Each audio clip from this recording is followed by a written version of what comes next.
Hello friends, you must have experienced your plant PLCs getting a bit slower or sluggish, or updation over HMI displays getting delayed over a period of time compared to the system when it was commissioned. Generally, we refer it as system loading or represented in percentage loading. Be it any kind of system or make or OEM, over a period of time, addition of new IOs, special interlocks to improve plant performance causes the system to respond a bit slow. Actually, this is directly related to memory loading that is used by a user program and number of IO system a PLC is handling. It is similar to the way you overload a computer by installing too many applications that occupies major portion of system RAM, resulting it makes a computer slow responding. Hence, you need to go for RAM upgradation to 8 GB or so to run computer in faster manner. A PLC responds likewise when jobs overload it. Now, addition of new IO system interlocks cannot be denied. We have to run the plant at maximum throughput. We will discuss what are the various factors which load memory so that one must take care while carrying out new changes so that the fast performance of the control system is ensured. First, let's have an overview of memories available in PLC and what their function is. The memory structure of PLC is similar to that of a personal computer. But in PLC, there is a very specific and dedicated use of this memory. Basically, we have three kinds of memory as we have heard of: ROM, RAM, EEPROM or flash EEPROM. The operating system of PLC called OS, like we have Windows in PC or Android in mobile, is loaded in ROM memory at the time of manufacturing of PLC. It is permanent there and unchanged till PLC is working last. As ROM is a non-volatile memory, that means you cannot change it. So the program, that is OS, is held there permanently even when power is turned off. This OS, which is machine level program, consists of only ones and zeros. The moment you turn on the power to PLC, this OS takes the administration of PLC hardware and functionalities of microprocessor, onboard available memories and all hardware on board. This process is very similar to the way a memory boots up, a computer boots up and checks everything attached to it, whether it is keyboard, mouse, motherboard, memories, prompts of error on screen. But in PLC, it prompts error codes with various LED indication patterns. Well, this ROM memory does not have any influence over loading of the system. It is permanent and does not change with the addition of new user programs or IO system. The second kind of memory is EEPROM or EEPROM memory, these days known as flash memory. This is also retentive memory and memory content holds there in case of power fails. But it is a volatile memory. You can change it anytime you want. EEPROM can be erased with ultraviolet rays or EEPROM can be erased electrically. This memory holds the hardware configuration and user program, that is your plant logic program. Program downloaded from programming unit is stored here. This memory may be considered as a hard disk of computer.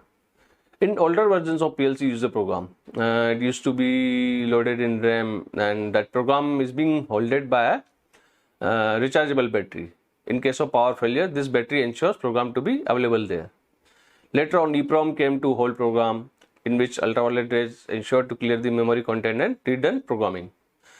Then came EEPROM, flash memory card, which is termed as MMC card. Now user program from programming unit is directly loaded here in MMC card and resides there even in case of power failure. The capacity of this memory is decided by length of program it will hold. This may vary from 2 KB to 32 MB or more for larger PLC. A thumb rule is used in this while calculating user memory requirement. If program length consists of 1000 lines or ladder rung of logic program, so 1 byte is considered for 1 rung. So for 1000 lines or rung, it came out to be approximate 1 KB. So whenever you are procuring a new PLC, then you can use this criteria. And third kind memory is RAM. This is volatile memory. It contents are lost and cleared in case of power fails. Now this RAM has again three parts. First one is called system memory. This memory portion is used by PLC operating system for system administration purpose. The operating system which resides on ROM generates some intermediate results or information while doing its work. You can think of this as a scratch pad for operating system. This OS sometimes generates error codes and interrupts signals, and the PLC program uses these error codes or interrupt to stop the scan cycle. The second part of RAM is dedicated for I/O status. So it consists of input-output image tables to store the status of field input and outputs. This memory delivers inputs from input image table to user program and collects output generated by user program, which then is stored in output image table. Each input and output has a specific memory location defined by a unique address. This unique address is assigned at the time of hardware configuration. Third portion of memory is data memory. Here data related to timers, counters, mathematical calculation are stored, which are supplied to the user program. Now let's have a look at complete scan cycle to see how the coordination of various kinds of memory take place inside a PLC. Let's assume that PLC is fresh and new one, nothing is stored there inside. After finalizing hardware configuration user program on programming unit, this program is downloaded to PLC's MMC flash card. The first thing PLC does after powering up is program resides in ROM. It starts its action and checks all the hardware functionality and all the administration job to start a PLC in run mode. The second job of microprocessor is to load the program from memory, that is MMC card, as per hardware configuration. It reads all the field inputs and store it in RAM input image table with its unique address. Now microprocessor executes user program instruction line by line with supplied inputs from input image table. And after executing program instruction, it generates some outputs that are stored at output image table of RAM area. Meanwhile, timers, counters, mathematical data is served to user program from data memory to RAM area. At the time of last instruction from user program, the generated outputs are finally sent to field to control the plant. Now this completes a scan cycle. The time of this scan cycle is fixed until you add some new IOs or alter program length. Let's discuss the factors which affect system loading and causes system to respond slow or sluggish. The biggest factor is increasing the scan cycle length or time is addition of a new PID block in user program. This PID block is very complex and lengthy program.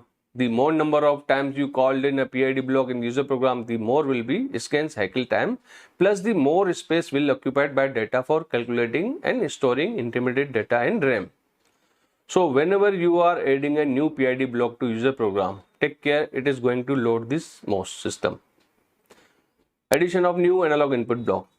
Not only it increases the length of user program, this loads RAM too, as IO status is located in RAM memory.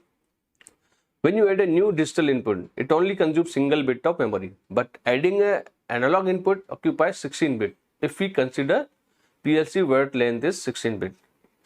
That means adding an analog input is equal to adding 16 digital inputs. Likewise, the addition of one drive increases 5 to 6 DIG or 1 or 2 analog inputs. Timers, counters, addition also increases scan cycle and memory consumption. Anyways, new IO system will be added to system due to plant requirement. So considering this requirement, the time of system purchase will ensure system performance better. There are some systems which runs at site with some local PLC, such as GRR panel, analyzer panel, grease or oil lubrication system or anything. These local PLCs are designed and programmed to respond fast for dedicated logic only. Even when they are incorporated in main PLC, the scan time plus the number of IO increases. This also slows down the system. If any local system is running without problem or no logic modification requires on daily basis, only fault monitoring is needed, then please let it be local work. Do not incorporate these logic into main PLC. Local PLC is installed to make the system respond fast. If you incorporate these local PLC in main PLC, then the local system will be sluggish and it also causes the main PLC to respond slow. So friends, these were some of the factors you must take care of while carrying out changes to the system. Sure, it will ensure the better speed. But nowadays the system version and hardware changes has become so fast that we have been left with no option than to upgrade the system timely. So friends, this was all about memory structure available inside PLC, which basically gives a very broad idea. It varies slightly from system to system, but fundamental will remain the same. If you have any query or doubt related to this topic, kindly post in your comment section. We will try to clear those doubts. Okay, don't forget to put the channel on mobile alert. We will come up with a new video on Instrumentation Unlimited. Till then, bye bye.